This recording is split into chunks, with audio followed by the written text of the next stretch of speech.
Alright, this is going to be a video review on the KJW KPO7 M1911 gas blowback pistol, Airsoft version of course.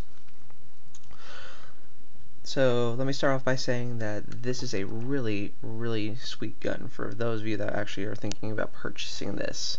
It is made by KJW or Kwanju Works, for those of you that want to get really technical about it.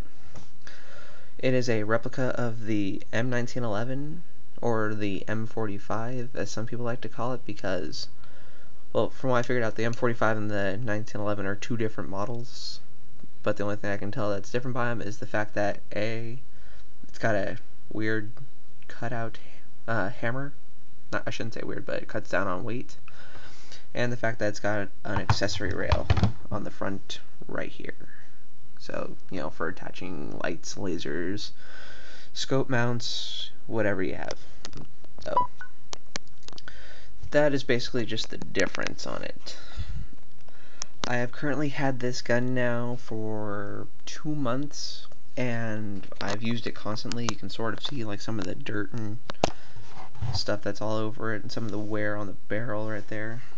Don't know if you can actually see it, but yeah, like right up there on the center of the barrel, up in here, you can sort of see the wear and tear the wear that's been going on with it. It weighs just about 1.5 pounds unloaded, so it's pretty lightweight considering it's full metal. Sorry, I'm doing this all with one hand. The only thing that's not metal on this actually is the rubber grip, and the thing about this grip is that it actually is rubber, not rubberized, but actual rubber. So it gets you that nice sturdy grip. It doesn't come loose at all. So like I said, I've used this quite a bunch. Lately my primary, which is an ICS M4, has been being unreliable, so I've had to use this quite a lot more than usual. But I do consider myself to be a force reckoned with it, to be a force to be reckoned with this thing. Not to toot my own horn or anything like that, but so when you get this gun, it will come with the gun, and if you get it on eBay, currently it comes with one silver green gas magazine. So these are cool design magazines. They're a copy of the Tokyo Marui 1911s, the old style ones, I guess, because if you look at here, it's got the double stack inside of this very thin magazine. In fact, if you want a comparison between these, this is my Tokyo Marui Glock magazine, so you can see how thick that is. And when I put this up next to the 1911, you can see it's just like half the size of it. So it's pretty good. And so this one holds 25 rounds, I believe. Can't remember off the top of my head, but what I do like about this is the fact that, like, since I have 3 magazines and they're all like really thin ones, instead of just carrying 20 rounds in just one of these, you know, I can just pretty much toss this out really and carry two of these ones with 20 rounds in each one of them in one pouch, which equals out to just one pouch for this one 25 round mag. So I can carry twice as much rounds for my 1911 as I can for anything else. I did get the Holy Cow Special, so when you get if you get the Holy Cow Special with it, you get this kind of magazine, which is also a double stack. Yeah, see, you can sort of see it right there. So, sorry, it's just really full of dust. I live out in Arizona, so I've dropped these on the ground a few times, and it's just gotten covered in dust. Haven't really, you know, cleaned them yet. So, I mean, I have, but not thoroughly enough. But that's why you get the Holy Cow Special. So you get one of these. So that's another like 20 rounds or so to go with that. And then one thing I decided to pick up was, which I thought was really cool, is this magazine. It's a CO2 type magazine. And so I know a single stack 1911 carrying CO2. but the thing is, it's also a double stack. So whatever, it's kind of like a hybrid design, wouldn't you say? But anyway, this is pretty cool. But the thing I noticed about when you use the CO2 magazine is that the kick on this is really strong. The first time I shot it, when I'm out playing, my guns are really relaxed in my hand. I'm not actually, trying to grip it, because it's an airsoft gun, so who really cares? But otherwise, when I put the CO2 magazine in for the first time and shot it, holy crap, this thing, like, I had to grip it to hang on to it. It almost flew out of my hand the first time I shot it. So it honestly rivals it's a really strong version of a 22, I should say. And that's actually pretty good considering that it's just a pistol. I mean, you normally get that out of like a WeTech M14 or something like that instead of a small pistol like this. Anyway, what else you get? You get in the package is one of these clips thingies. Anyway, what it's supposed to do is, it's mainly meant for this magazine in general, not really for these two, but you see that little slit in the middle right here, just like right about there? Yeah. Well, there's a little tab, and it's like right up in there. And so what you're supposed to do is hook that tab onto the feed lip thingy down here, or the pull tab is what I'm trying to say. And so, like, you're supposed to pull that down until it gets to the bottom of the plate right here. See, like right down in here. And then this little slip right here fits right over it. I'm trying to figure this out how to do it one-handed.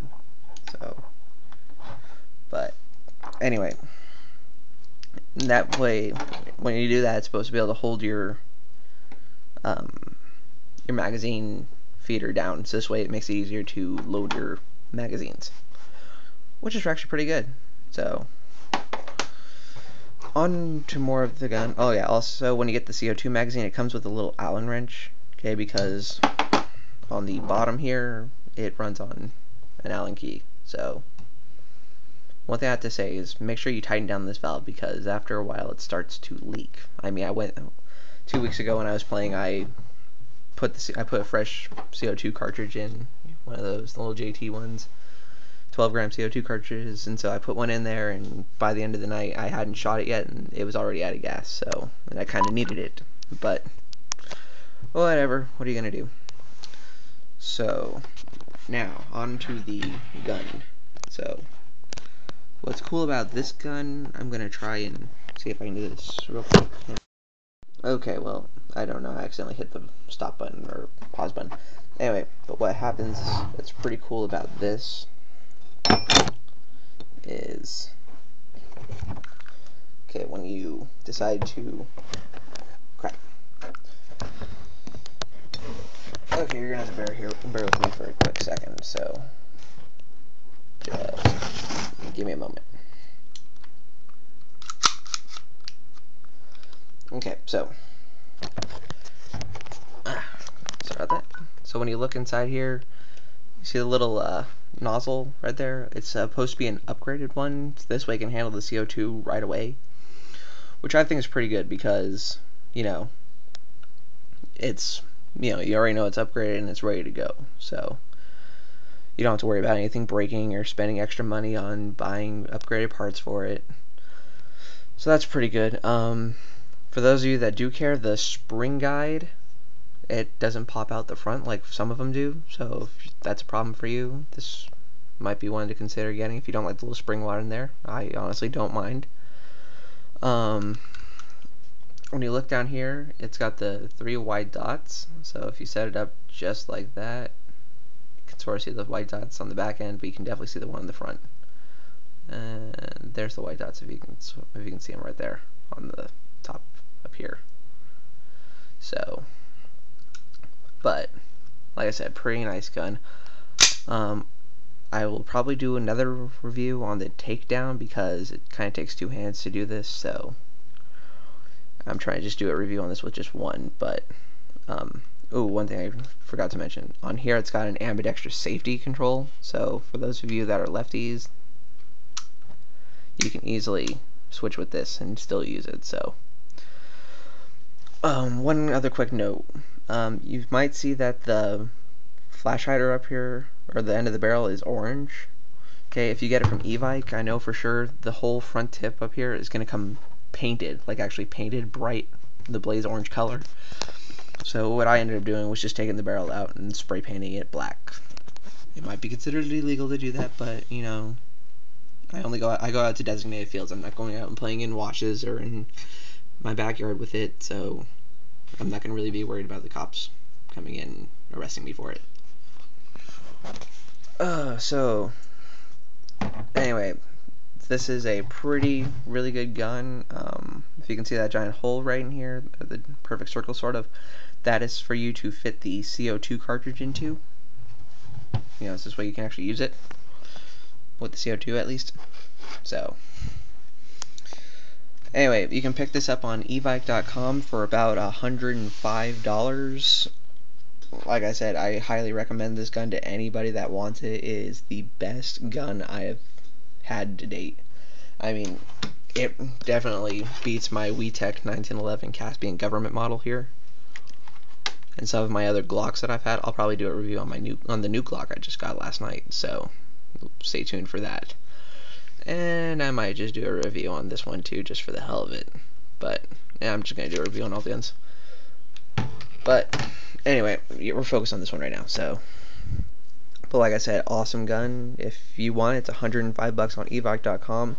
The Holy Cow special for this is like $3, and then each magazine individually is about $30, $29.99 for this one, and $30 for this one.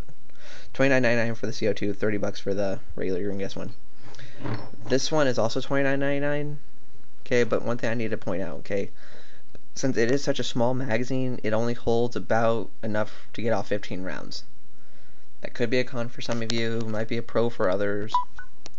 It's kind of a con for me, but you know, I'd rather have this one and have that few extra backup rounds rather than have these just completely run out or crap out on me. So I don't know. So again, this is just the video review of the KJW KP07 M1911, and if you have any questions, just leave on a comment below, and I will talk to you later.